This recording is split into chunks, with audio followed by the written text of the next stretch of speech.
everyone. We are here with Marc Klasfeld. He directed a new film called Do Not Enter. It's coming out March 20th. Marc, how are you, sir? I'm doing well. Thank you for having me. Oh, thank you for taking the time to chat with me.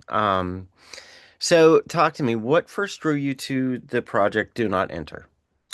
Well, it was during COVID, and I distinctly remember getting a script from. I come from the music world. I've directed quite a few music videos, and somebody who I knew from that world sent me a script.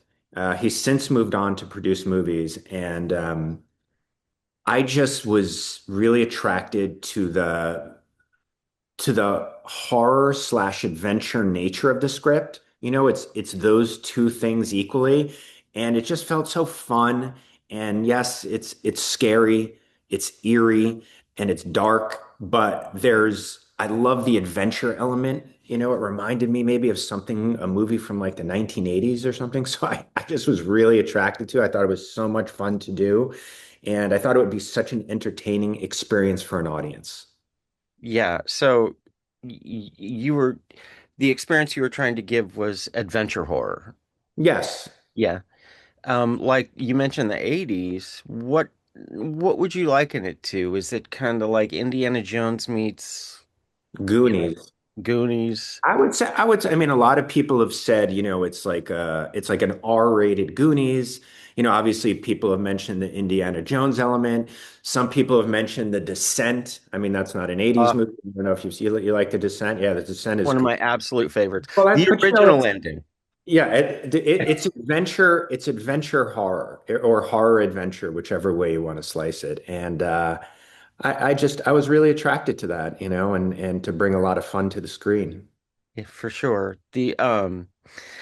You're like you had mentioned, you come from the music video world. You have Yes. an extensive career in the music video world. Very successful there. So, how do the two mediums compare as far as music videos and feature films? Well, I would say, music videos are like a sprint and movies are like a marathon, right? And with a movie, you definitely have to it's been a very long process and you have to keep an even pace, for a long time. If you sprint too hard at any one part, you'll burn out. And it's a much longer process. And that takes a second for me to get used to, but I think I'm there. For sure. I mean, to me, music videos can be just they can be proof of concepts, they can be shorts. Sure. They're very cinematic. They can be. And so, like, maybe have you ever thought of, say, a horror musical? Well, I've thought of a lot of things and I've done a lot of things. I mean, I've shot, hundreds of videos in all different kinds of ways. So, yeah, I mean, a horror musical would be, well, listen, I don't know if you'd consider Rocky Horror Picture Show. That would be a horror musical? Yeah, yeah. Absolutely. Well, that's one of my favorite, if not my favorite movie of all time. So, yes, Uh, if there was an opportunity to do something like that, of course. I smell an opportunity. Ah. I think I mean, you could go down in, cult status and be, and be celebrated. It'd be amazing. Yeah. You could have, the pale creature, you know, have Yeah. a number and stuff like that. Like, speaking of, what was it like to work with Javier, as the pale creature? How was that? Yeah, well, Javier, I when I was trying to figure out how to create the creature, I was Googling around and I came across Javier Botet. And physically, I was just blown away. I was just like, I can't believe somebody looks like this. And then when you talk to him, he's such a sweet man. He's such a nice guy. And we had so many conversations about because in the movie there's the creature, but there's like the human side to the creature without giving too much away. And he really brought both of those sides. So Javier is fantastic. And he's people probably don't know it, but I mean he's been in a lot of great movies and done a lot of great things. Yeah, uh, I had the opportunity, the chance to interview him, and I told him how much he got me with Wreck. You know, Uh-huh. oh my God, that was absolutely terrifying. I loved his character in that film. Do you happen to have maybe a favorite creature of all time and why? A favorite creature. Yeah. Or a creature. Let me think about that. I don't know, maybe Alien. I mean, I really love the Alien series, you know. I love even the new ones, which I guess are prequels. I just love how they keep reinventing it and trying new things and everything. And I Google around and there's all different types in the movie, and I really like Alien. Excellent. Yeah, the perfect killing machine, you know. Um, okay, so as a kid, what what terrified you as a kid in horror? A lot of things. I've recently watched this movie again, but I saw, uh, what's it called? No, I'm blanking. Oh God, I'm brain freezing in the moment. What's it called? With the house, ah, they based The Conjuring on.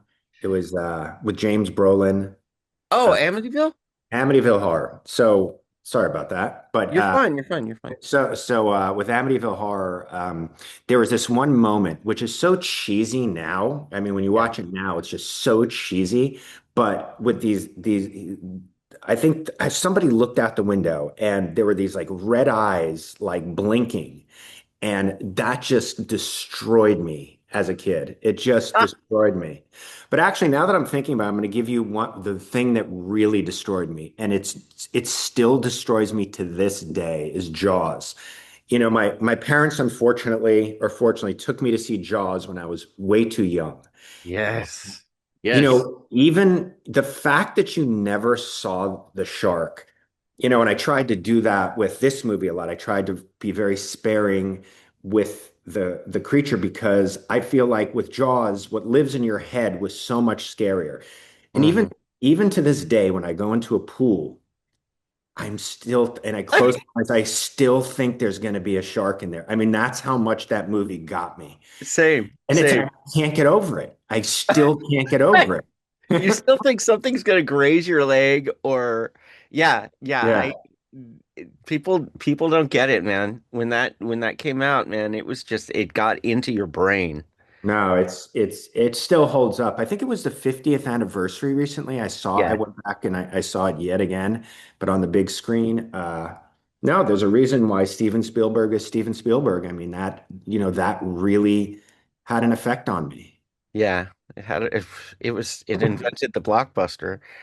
So you mentioned how you kind of used that with the pale creature and with Do Not Enter. Um, are there any particular scenes or things that you are super proud of and hope to get a real reaction from? That I'm super proud of. Well, yeah, I mean, just in terms of that, I mean, we were incredibly sparing with the creature, and I hope that whatever, I hope that that adds to the fear and the experience of the movie, that people can imagine more than what they actually see, much like Jaws. Yeah, for sure. And yeah, I don't know why, but I flashed on the Ben Gardner's head popping out of the bottom of the boat just now. Just such a good joke. Um, so what is one thing that audiences should never do in a horror film? Like if you could give them one rule of thumb, just don't do this. Audiences, Yeah. when they're watching a horror film. Yeah. Like if they were thrown into the horror film, what Oh, advice? if they were in the horror film, well, I guess just whatever seems like it's happening, just go in the opposite direction. There's that great, there's that great commercial, right? There's that great, is it Geico with the serial killer with they're hiding out with all the Yeah. chainsaws. Yeah. And they're just like, don't do that. Hilarious. Yeah, it's Yeah. amazing. Run away from the actual movie. Just get away. That's a right? great commercial, yeah. Awesome. Well, Mark, thank you so much for taking the time to Of chat with us course. about Do Not Enter. Do Not Enter comes out March 20th. And Mark, best of luck on this release. I hope to see more. And thank you so much for your time. Thank you so much for having me. Great All talking right. to you. Take care.